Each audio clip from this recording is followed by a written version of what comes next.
I was always the other daughter, the one who didn't need constant attention. While my younger sister Sarah battled asthma, I battled invisibility in our own home. Every morning started the same way. Mom rushed to Sarah's room to check her breathing while I got myself ready for school. "Sarah, honey, how are you feeling today? Let me check your temperature," Mom would say, her voice dripping with concern. "Don't forget your inhaler. Do you want me to call Dr. Thompson?" I remember standing in the doorway, already dressed and ready for school, watching this daily ritual. My lunch was always whatever I could throw together myself, usually just a sandwich and an apple. Sarah got specially prepared meals with all her favorite foods. Dad wasn't much different. He worked extra hours to pay for Sarah's medical bills, and when he was home, his attention went straight to her. "How's my little fighter doing?" he'd ask, completely passing by me on his way to Sarah's room. The pattern continued year after year. While Sarah went from specialist to specialist, I learned to take care of myself. I did my homework without help, packed my own bags for school trips, and figured out how to deal with teenage problems on my own. Mom never worked. She was too busy being Sarah's personal nurse and advocate. By my senior year of high school, I had perfect grades and a clear plan. I applied for scholarships behind my parents' backs. They were too busy taking Sarah to yet another specialist to help with college applications anyway. The day I got my full scholarship letter, I ran home, excited to share the news. I found Mom in the kitchen, preparing Sarah's special allergen-free dinner. "Mom, I got a full scholarship to State University. You and Dad won't have to pay anything," I said. "That's nice, dear. Could you set the table? Sarah needs to eat on schedule with her new medications," she replied. That moment crystallized everything for me. I realized I would never be the priority in this house, no matter what I achieved. But instead of letting it crush me, I let it fuel me. I didn't need their attention or approval. I had something better.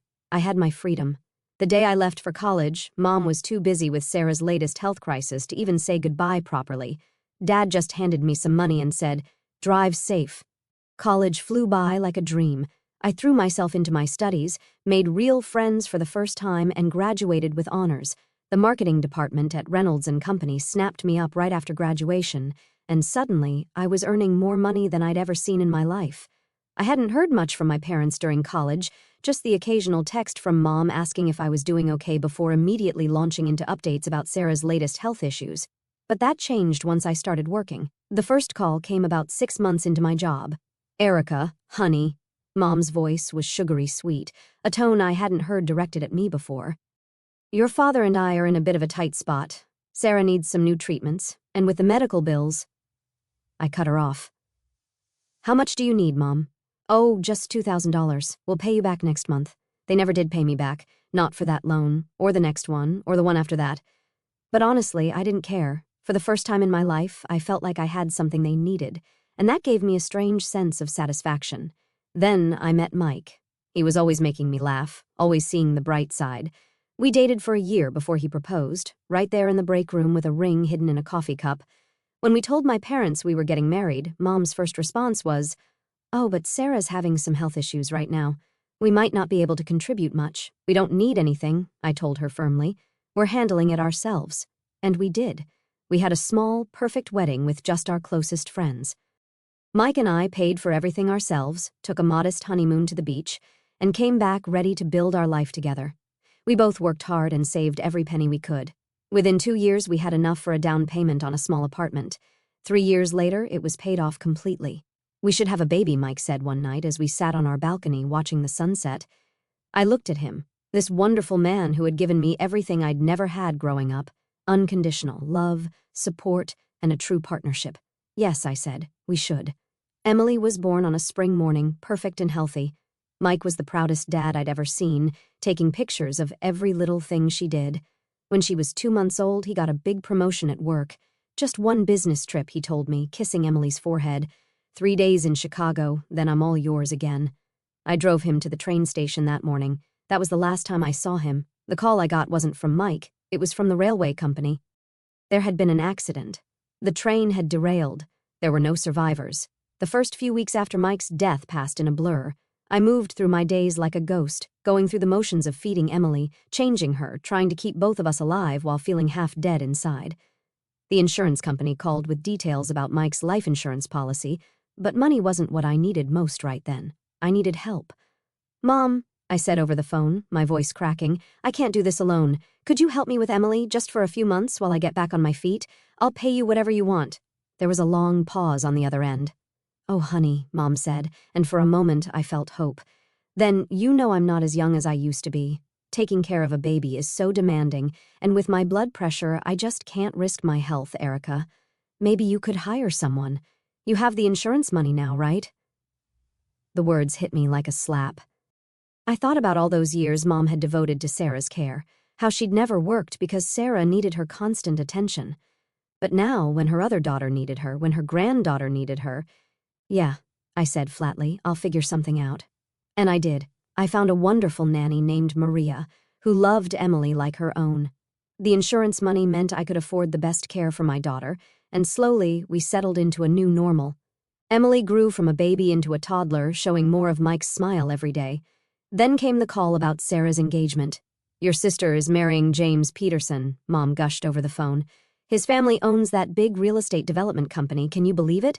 That's great, I said, watching Emily stack blocks on our living room floor. I'm happy for her. But the next call wasn't so joyful. Dad sounded stressed. Erica, we need to talk about Sarah's wedding. We're taking out a loan, using the house as collateral. When he told me the amount, I felt sick. Dad, no, that's your house, your retirement security. You can't risk that for one day. Now listen here, he said, his voice getting that stern tone I remembered from childhood. We won't have the Petersons thinking we can't give Sarah a proper wedding. We've already signed the papers. I tried reasoning with them. I offered to help pay for a more modest celebration, but Mom just got offended. You don't understand, Erica. This is Sarah's big day. She deserves her dream wedding. We can't have her future in-laws thinking we're common. I thought about my own wedding. Small, modest, perfect. Mike and I had paid for everything ourselves, proud to start our life together without debt. But of course, Sarah needed something grander. Sarah always needed more. Sarah's wedding was exactly what you'd expect, extravagant, over the top, and according to Mom, absolutely perfect. Then Sarah moved away with James to Boston, and suddenly my parents' perfect daughter wasn't so perfect anymore. Can you believe she won't even take our calls? Mom sobbed into the phone one evening. We took out that loan for her wedding, and now she won't even help with the payments. I bit back and I told you so, and instead said, that must be hard, Mom. Gradually, my parents started calling more often, not just when they needed money. They wanted to see Emily, invited us for Sunday dinners, remembered my birthday for the first time in years. It felt nice, like maybe we could be a real family. I started helping them out, paying bills here and there, buying groceries. For Dad and Mom's 35th wedding anniversary, I surprised them with a 2-week vacation to Florida and a new car for Dad. You're such a good daughter, Erica, Mom said, actually hugging me. It was the first time I could remember her doing that in years. Then Dad got sick, really sick. Something with his heart kept him out of work for months. One evening, they asked me to come over after Emily's bedtime. We're going to lose the house, Dad said, his voice weak. The loan payments, without my salary. Mom was crying. We don't know what to do, Erica. We're behind on payments already. Move in with us, Mom suggested suddenly. We could help with Emily after school, and you could help with the loan payments. Please, sweetheart, we don't want to lose our home. I thought about my apartment, my independence, the life I'd built for myself and Emily. I don't know, Mom, it's an hour commute to work from here. Please, Dad said, and I saw real fear in his eyes. We'll make it work. Emily would love having her grandparents around. They were right about that part. When I told Emily we might move in with Grandma and Grandpa, her whole face lit up. Within a month, we were moved in. I found good tenants for my apartment, a young couple with steady jobs who signed a year-long lease. Emily was overjoyed, running around the house, exploring every corner like it was a magical castle.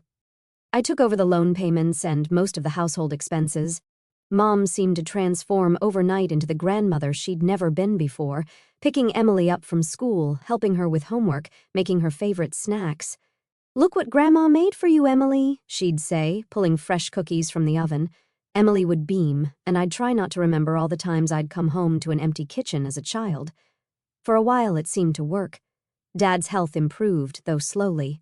I adjusted to the long commute, telling myself it was worth it to see Emily so happy. Every month when I made the loan payment, I reminded myself that I was helping my parents keep their home.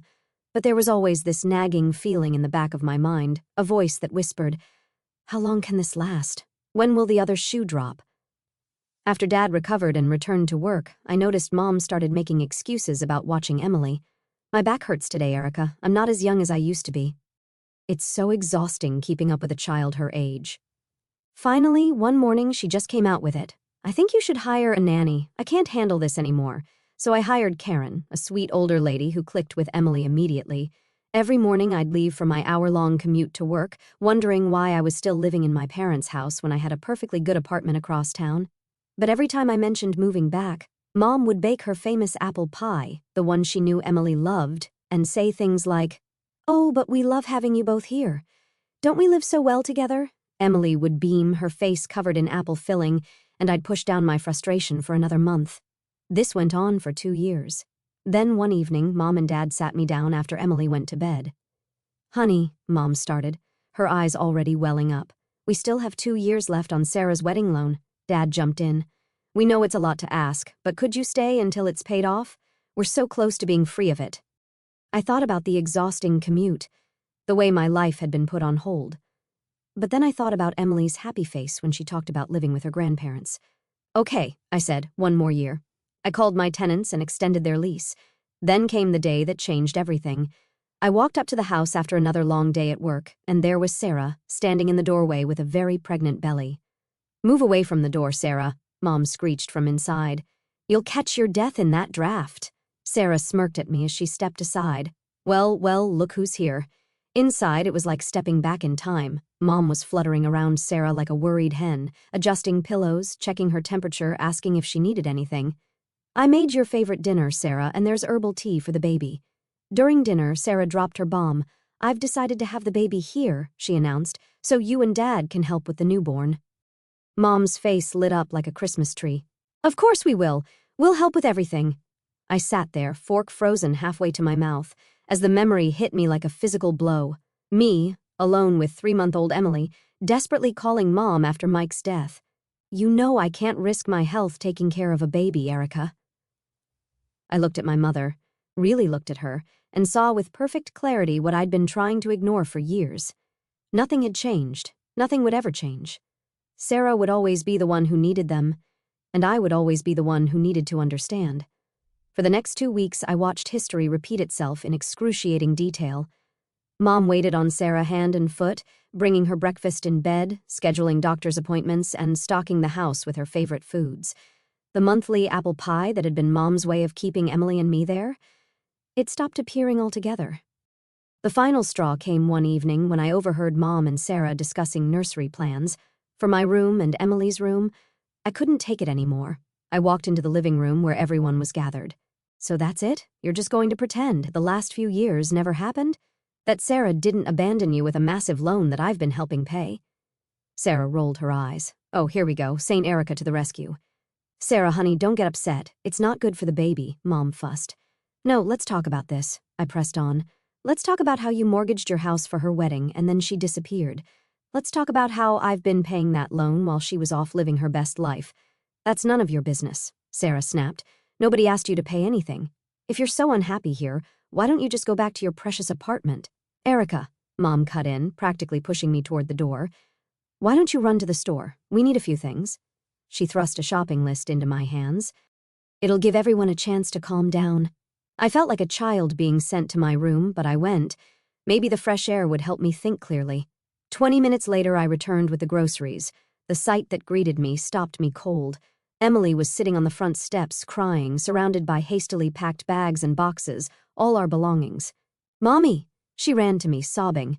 Aunt Sarah yelled at me. She said we had to get out, and when I started crying, she scared me and pushed all our stuff out here.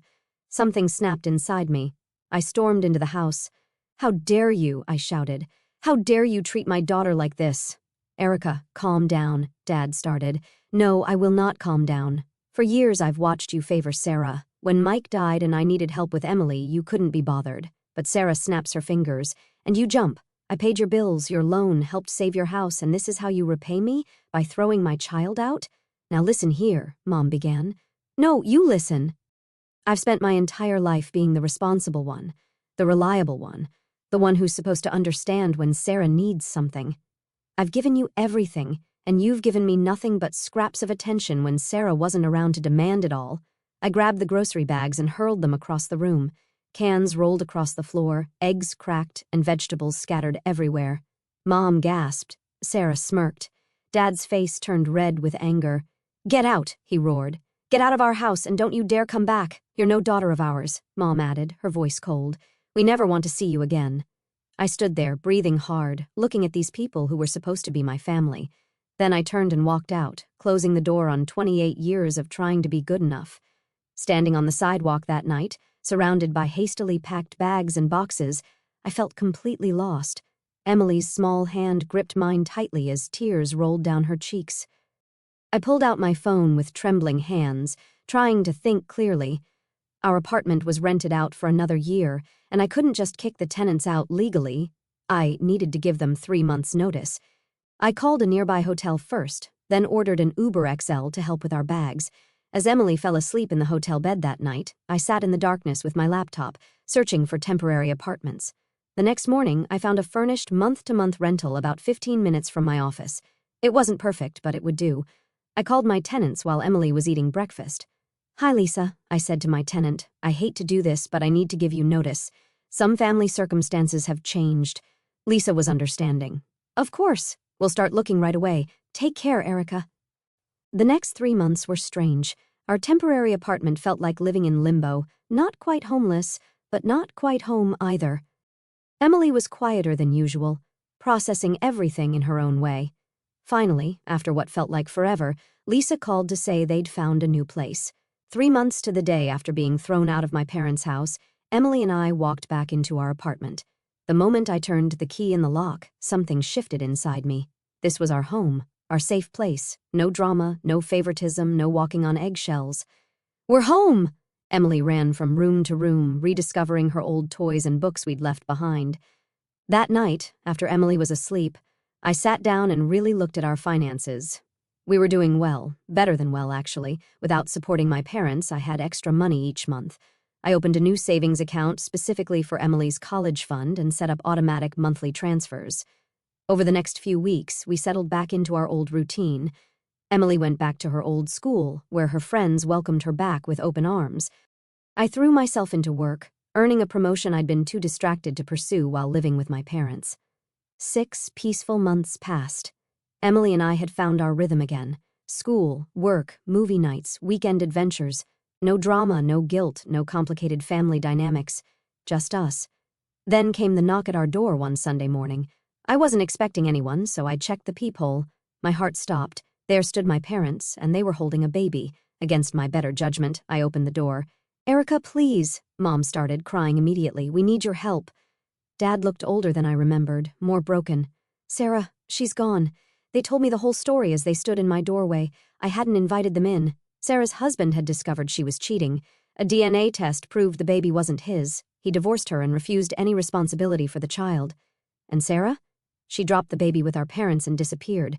We don't know where she is," Mom sobbed. "She won't answer our calls. We can't do this alone, Erica. We need you to move back in, help with the loan payments, help with the baby." "I'm too old to care for an infant," Mom added, making that familiar tired face I'd seen so many times before. "Please, sweetheart, we'll lose the house." I looked at them, really looked at them. Mom's manipulative tears, Dad's desperate eyes, the innocent baby in their arms, and suddenly, I saw everything with perfect clarity. "No," I said quietly. "What?" Mom's tears stopped abruptly. I said, "No, I won't help you. Not this time. How can you be so heartless?" Mom's voice rose, echoing through the hallway. "Your own family. We'll be out on the street. They'll take our house, all because you're too selfish to help." Several neighbors' doors opened, curious faces peeking out. "You want to do this here, Mom?" "Fine," I said, my voice steady. "Let's talk about how you refused to help me when Mike died and I had a 3-month-old. Let's talk about how you mortgaged your house for Sarah's wedding. Let's talk about how Sarah abandoned you with that loan. Just like she's abandoned her baby now. This isn't about me being heartless. This is about you finally facing the consequences of your choices." "How dare you?" Dad started. "No, how dare you? You created this situation with your constant favoritism. You taught Sarah she could do whatever she wanted without consequences, and now you want me to clean up your mess again? Not happening." "We're your parents," Mom wailed. "No," I said firmly. "You're Sarah's parents. You made that very clear the night you threw my daughter out on the street. Now please leave, and don't come back. Forget my address, forget my phone number. Forget I exist, just like you did for most of my life." I closed the door on their protests and leaned against it, breathing hard. Through the door, I could hear Mom's continued screaming, but it didn't touch me anymore. "Mommy?" Emily stood in the hallway watching me. "Are you okay?" I walked over and hugged her tight. "Yes, baby, I'm better than okay. I'm free." That was the last time I saw my parents. I don't know what happened to them, or Sarah, or the baby. Sometimes Emily asks about them, and I'm honest with her. I tell her that sometimes the healthiest thing you can do is walk away from people who hurt you, even if they're family. These days, our life is good. Emily is thriving in school. I love my job, and we're building the kind of life I always dreamed of, one based on real love, not obligation or manipulation. Sometimes, late at night, I look at old family photos and feel a twinge of sadness for what could have been. But then I look at Emily, growing up strong and secure in the knowledge that she is loved unconditionally, and I know I made the right choice.